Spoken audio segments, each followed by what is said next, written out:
Hi, I'm Dwayne Morton. As someone who has navigated some of life's most difficult, unlikely, and untimely circumstances, I understand what it feels like to battle those challenges alone. That's why I created ShowUp2Heal. This podcast is for the people who feel unheard, unseen, and unloved. This is where you can come and hear true stories and where man can have real conversations. But most importantly, this is a place where we're creating a community so you can feel supported. I want you to feel in this community that you are seen, heard, and loved. And if no one else has told you today, I love you.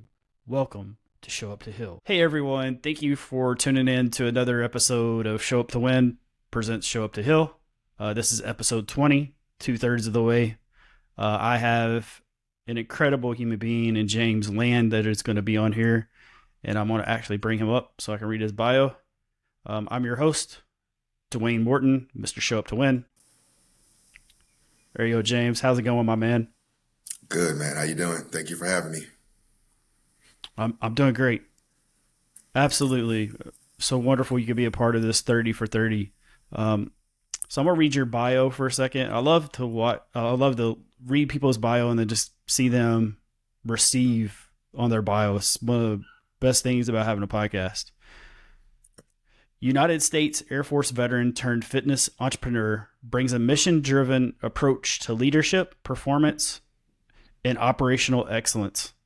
His career began overseeing high-stakes aviation maintenance operations, managing safety programs, and leading teams responsible for over $54 billion in defense assets and $750 million in organizational budgets.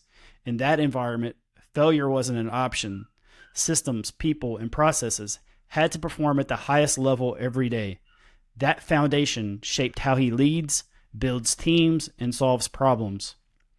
Today, he is the owner of a high-performance training facility, applies those same principles to business, fitness, and human development. James specializes in building scalable systems, developing leaders, and creating environments where both clients and teams perform at their very best. The focus goes beyond workouts, helps individuals and organizations improve discipline, accountability, and long-term performance. James thrives at the intersection of leadership, operations, and growth. Whether it's developing coaches, mentoring leaders, or scaling a business, he is driven by continuous improvement and measurable results. How's that land over there, my man? It's crazy to hear someone else read it out loud because I've never read it out loud to myself. So it's crazy to hear. It's been a journey. Right, absolutely. And so I like to kick off with this question. James, Okay. what do you feel like we're doing correct in the men's mental health awareness part? What do you feel like we're missing the boat? And what do you feel like we should do better? Well, awareness. People like yourself. I feel like that's amazing. This didn't exist, 10, 12 years ago. So I feel like the awareness, getting it out there now, has really grown a lot. I still feel where we're missing is men still, I don't know, like our generation was taught, suck it up, walk it off. Some people still have that mentality. When you have mental health, you don't get help. It just gets worse and worse and worse. So us as men supporting other men, reaching out, just checking on each other, I feel like we could do better, on that side of things. Absolutely. So one of the things with this awareness month for me was to bring awareness in a different way. And then also find people in a network of not mine, like find people who we could create community. I think one of the things that with our awareness is that when we form a brotherhood or a team, especially because I know with you with sports and with athletics, I think that's one of the missing pieces that we have to figure out, because I think it's just so much easier to be supportive and then also not be in a competitive environment, because then it gets in the competition and then we're going to compete. That's just how it is. So for me, one of the really big things is because you're a veteran. Can you explain mental health from a veteran perspective, from when you're in the military to when you're exiting the military? So I'll tell you, and when I was in the military, uh, I really didn't focus on my mental health, to be honest with you. Um, it was always just go, go, go. Even being aware of it, I wasn't aware of my mental health until I got married, to be honest with you. Because it was just an everyday grind. I didn't even think about that type of stuff. We thought what we were doing was normal. That was our everyday lives. So my wife pointed out I started getting help while I was in active duty. Um, and then making that transition coming out brought me down even more because, you're used to something for 20 years and all of a sudden that's gone. You don't wear the uniform anymore. You don't have anything, to push bigger than yourself, something, to stand for. So that transition was hard the first couple of years. Mental health got really bad. I stopped drinking and I went back to school. I needed something just to get my mind flowing, talking to my therapist. I started therapy, years into the military before I got out. And then the gym came up and I'm like, okay, this is something that could be bigger than myself, give me a new mission. And so this has kind of brought me out, but I still have those ups and downs. And like I say, and I always told people therapy, therapy, therapy, therapy, like it helps. Like when I sit down and talk to my therapist for an hour or 2 hours, wherever the session is, I feel better. Like I thought that was normal in the military. Now looking back, what we were doing wasn't normal, but that's all we knew. So it was a hard transition, but then I found my way. I had the support. I had my family pushing me in the right direction. Like I say, my wife. And now I just try to help other, men with mental health, other leaders, because I've been down that road and I know what it takes, if you want to be happy, want to make your family happy, you have to make yourself happy first. That's something I was missing. So now that I figured out myself, I can make everyone around me happy.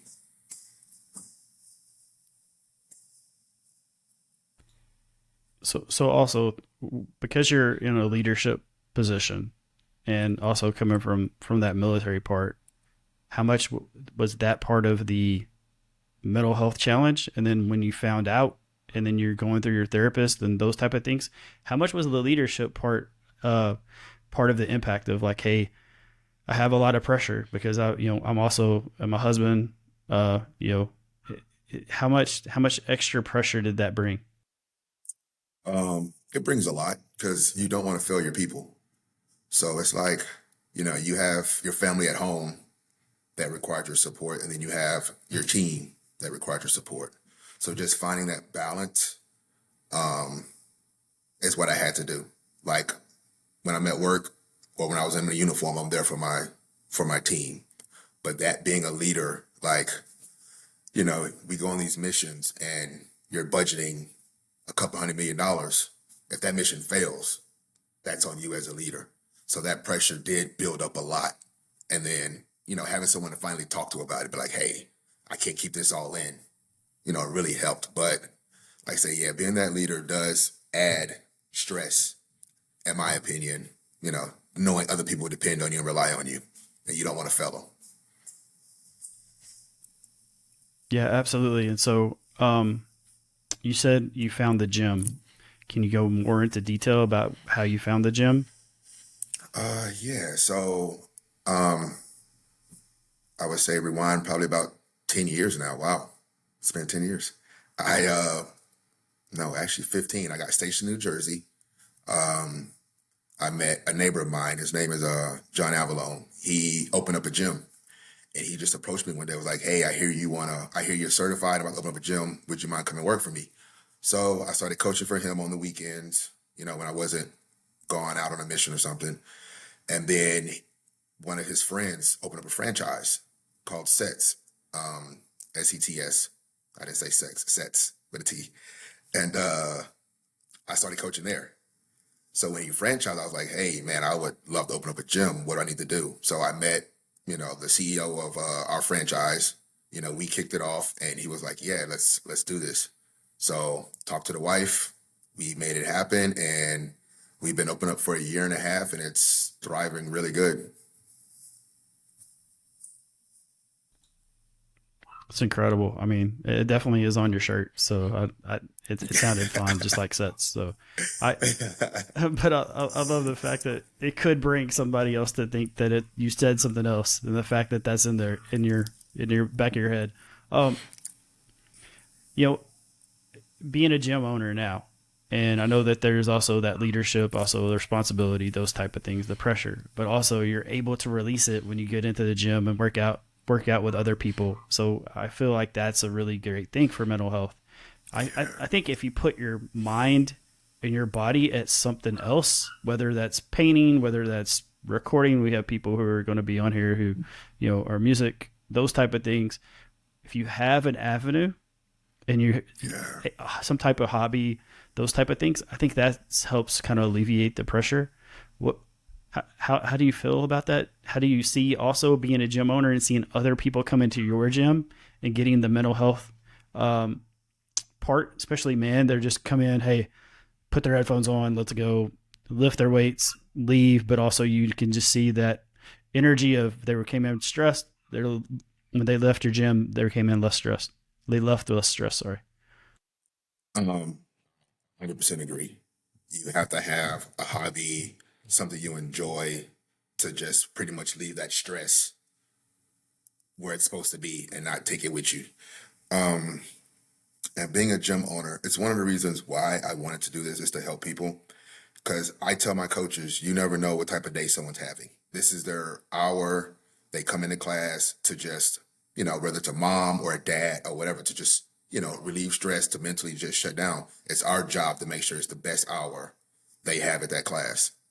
So you got to treat every class like it's your first class or your last class coaching. So always bring that energy, and like I say, I love it. Like, this is why I did it. I love when I have a guy come in or a female come in and they're like, "Oh man, I had a hard day," and they're telling me about it. Like, you know, as a gym owner, you're not just a gym owner. I tell people all the time, I'm a custodian, I'm a therapist. Like, I do it all, and that's what I'm there for. I'm there to help people, push people, because I've been, probably where some of them been. I didn't have anyone to talk to. I didn't have, and that's why the community we have at our gym is amazing. I love it. I love my clients. I love my members. I love my coaches.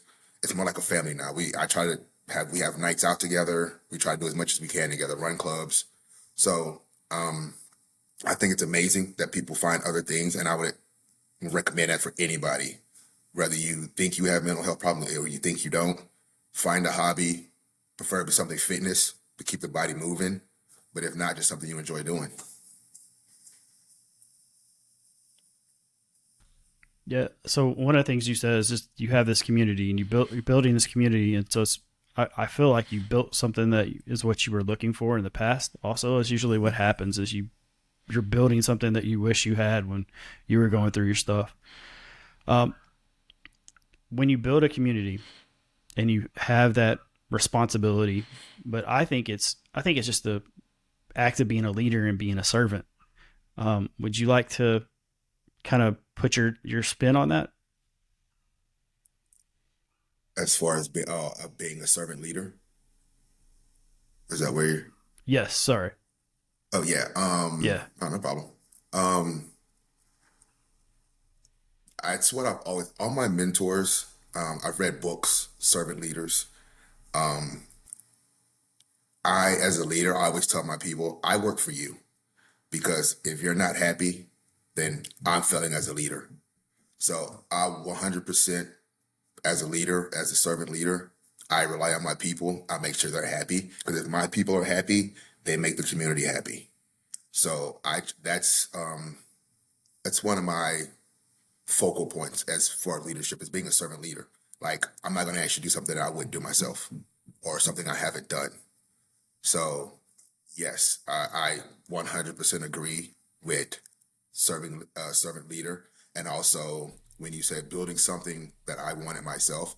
So I kind of had that community. I feel like in the military, I had the people around me, that became family. And I just want to build that outside the military to show people, you know, in the military, we don't see color. We don't see, you know, shapes. We don't see, you know, we just see family. You take care of me. I take care of you.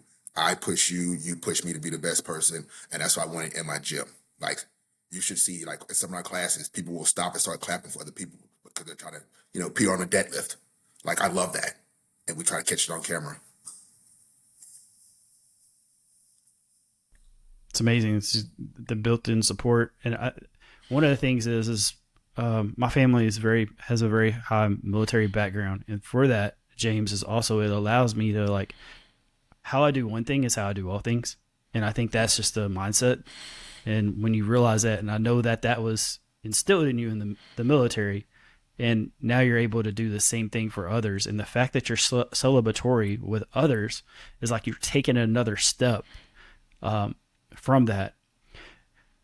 So for the people who have came into your gym, and not as far as like their name or anything like that, but like, where was the one where you were just like, I really helped that person today. Like, I know that person like needed my help, or they came back and they said something to you. Is there something that just like, how did that feel to be able to be part of somebody's journey where instead of them grabbing a crutch, they actually just found community, or they found something that you did for them? Oh, man. One sticks out in my head. Good buddy of mine. Well, we're good buddies now. I didn't know when he first came to the gym. I didn't know what he was going through. But he had lost a child. And, you know, instead of him grabbing that crutch, he actually, you know, motivated me watching him go through this, because I couldn't imagine going through what he went through. And nope, he put his head down, came in the gym every day, like nothing happened.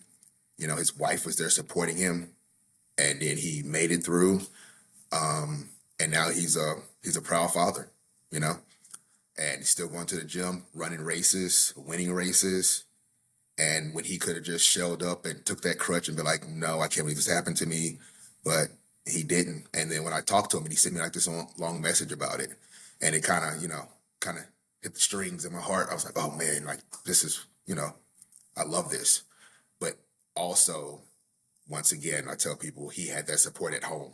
It was his wife, but like, hey, you need to go to the gym. You need to go to the gym. And then we built that community. He came in there every day, and now he's thriving. And I love seeing him come in every day. They bring the baby in now. I've met the baby. Like, it's amazing. That gives me chills when I'm just talking about it. It's giving me chills about you talking about it. It sounds like an amazing story. It sounds like an amazing person that went through some major adversity and came out on the other side and as a better human being, but also it helped to have a better human being there for support. So that's the other aspect I was talking to Jimmy Carter on Tuesday, and on the 16th. And the reason I bring him up is we were talking about how you could have, for men's mental health, you can also have women to help out too. Like, it's a wife, a spouse, girlfriend. They have their place too for support. And if you are fortunate enough and they are supportive, that's just an extra thing that you have in your toolbox. It's your tool belt. You know, it's like Batman with a utility belt. It's another tool. Yeah. And you had mentioned about your wife helping you in your mental health journey. And so after you said that, like, how important was she to your mental health? Oh, very important. Like I say, I was unaware of my mental health until she pointed it out. And I was like, what? What are you talking about? And, you know, and I had to drop my ego to be able to receive what she was telling me and not get mad about it, and then drop that ego and go find help. But she was, like I said, because I thought what I was doing was normal. It was all normal to me. It's what I knew. But once I had that support from her, you know, we got married, and she was like, no, this is not normal. Like, this is what you're doing, A, B, and C. And I'm like, didn't even notice I was doing that. So she was very vital to my just awareness of my mental health. That's amazing. I want to say thank you to Mrs. Land for being that bold to be able to say that. And, you know, there's so many people that whenever they recognize it, they hide behind it and they go tell their friends rather than actually go to the person. For you, when you see someone who is, whether they're outside the gym and you see someone, how do you give support in a loving manner and not come off like you're attacking them? Because I know with men, like usually when you feel almost attacked. What's your strategy behind that, James? But also, like you're a leader, so I know that you have a different way of doing this. In my opinion, like I feel in my intuition to ask you this question, like you have a different approach than what other people have. So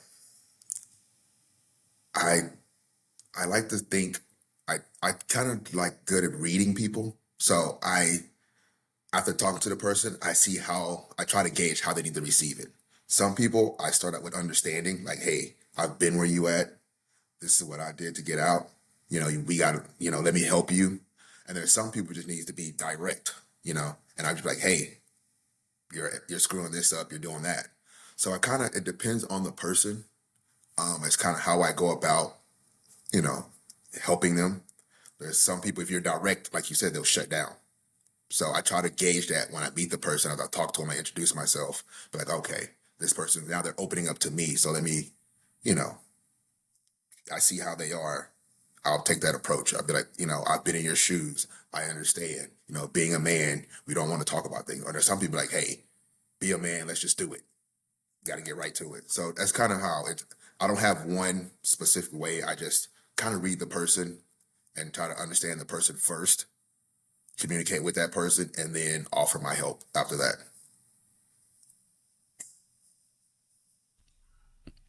So, but your approach is different than a lot of other people because they usually have that one approach. Like, hey, I'm gonna approach this way because this is what works for me. I'm gonna go tough love, or I'm gonna go this because that's what works for me. I love the fact that you're reading into people, and having like, hey, I can be versatile, be adaptable. I think that's really important. I'm really glad you were able to share that with myself and with the audience. So when you're going through task and you're starting to feel like a slip, how do you approach when you're slipping and when you approach like, hey, I need help? And you just if you're having like a wonderful day today, like, and if it was not wonderful, like how do you pull yourself back? For me is I find my breath. I'm curious for you is if it's like, hey, do I just go lift? Curious on just your approach. Um, I will tell you, back in the day, it used to be lifting, but then lifting became part of my stress because I felt like it became a job now that I'm a gym owner. So a lot of times now it's just dialing back. And I'm recently trying to get back into reading my Bible, you know, getting my relationship closer to God. So that has been helping, praying. Also, if I feel myself slipping, I stop. I'm thankful for where I'm at, what I have, and I'm trying to be more grateful for what I have and not think about what I don't have. So that's kind of how I reel myself back in nowadays. I've been working on this for like the past month. It's funny you asked me that because I literally have been. This is a new thing I'm trying, and so far it's working. Like I told my wife yesterday, we were supposed to go hang out with some people. I'm like, man, really don't feel like doing this, and being communicative. Like I spoke to her. I was like, hey, I really don't feel like doing this, but I know we should. I know we should get out and meet people. So we did it, and I'm glad we did it. At the end of the day, we had a lot of fun last night, and I'm glad I sucked it up, was able to talk to her about it, told her, she gave me how she felt about it, and then we went out. So yeah, that just, reading my Bible, you know, dialing back, maybe go hang out with my kids for a little bit, being grateful I got my family, just trying to remember those things, what I already have and what I'm grateful for has really helped me. Yeah, I love the fact that you were communicative also with your wife and just being like, hey, I'm not feeling this. Like, and then having her for support. I think that's also what made it a better day for you is just that period part of just knowing, hey, I can communicate, she can support, and then, hey, we can leave it behind and, allow me to have a better day. Um, for me, I'm curious about your daily routine. Like I'm curious about the daily routine because you had mentioned a couple of things with the Bible and things like that. And I know you're a faith driven leader. What does that start like? How does it end? What happens when I would say your non-negotiables like are uh, Yep. I got you. conflicted. How do you go about that day, James? Yeah. So I always start my day. I wake up, I try to read 15, 20 minutes, journal. I just recently started reading one of John Maxwell's, the leadership from the Bible, or Bible leadership, I think it is. I just started reading that. So I wake up, read a few minutes, you know. My first class is at 5 a.m. So on Mondays, it's 3:45 a.m. up. I get to the gym. It's a little different, but that's pretty much how I go about my day. I start off no cell phone for the first hour of the day. That, I'm telling you, someone told me about this a couple of months ago, and that has really helped my mental health. Not touching my phone for that first hour, because you go on to social media, you scroll, you see all the negativity, and instantly your mind goes there.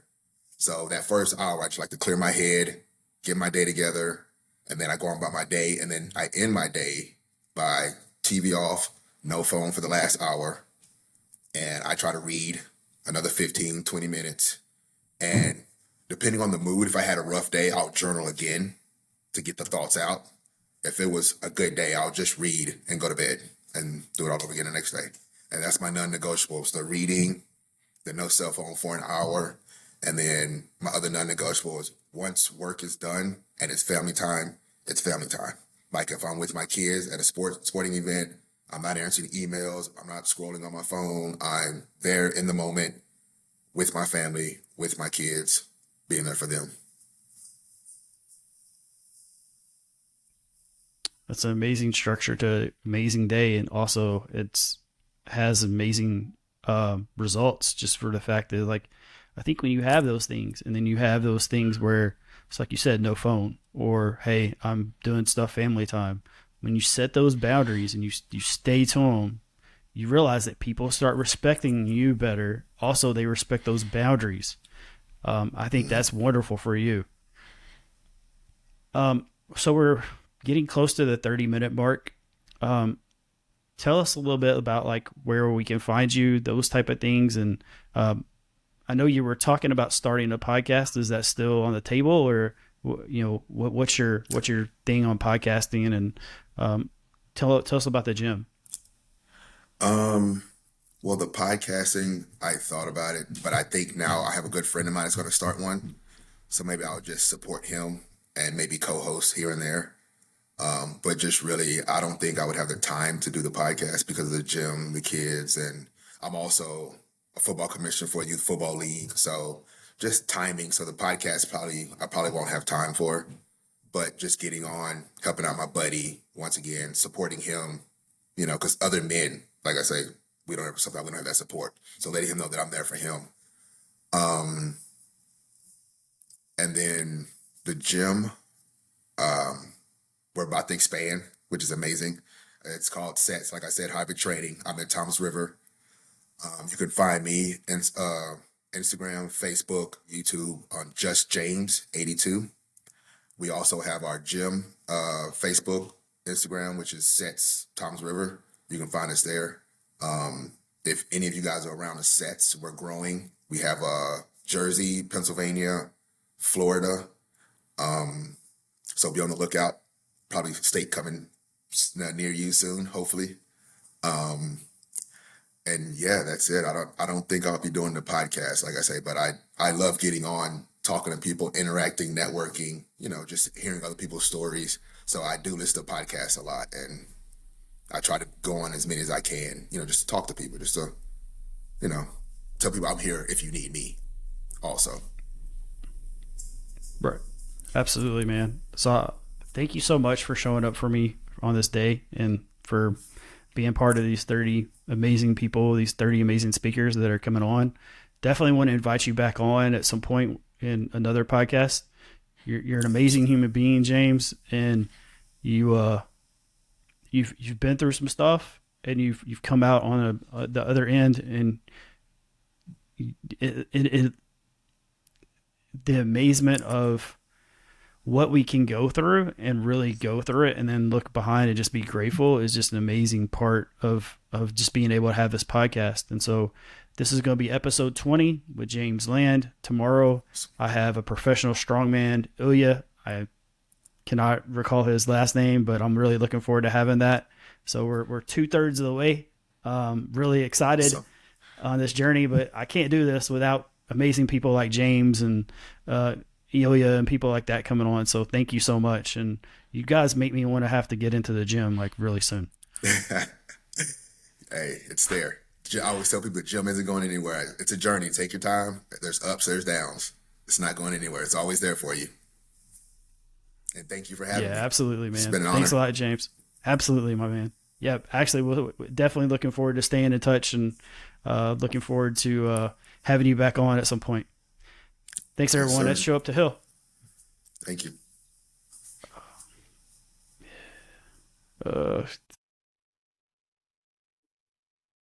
Thank you for watching another episode of Show Up to Win presents Show Up to Hill.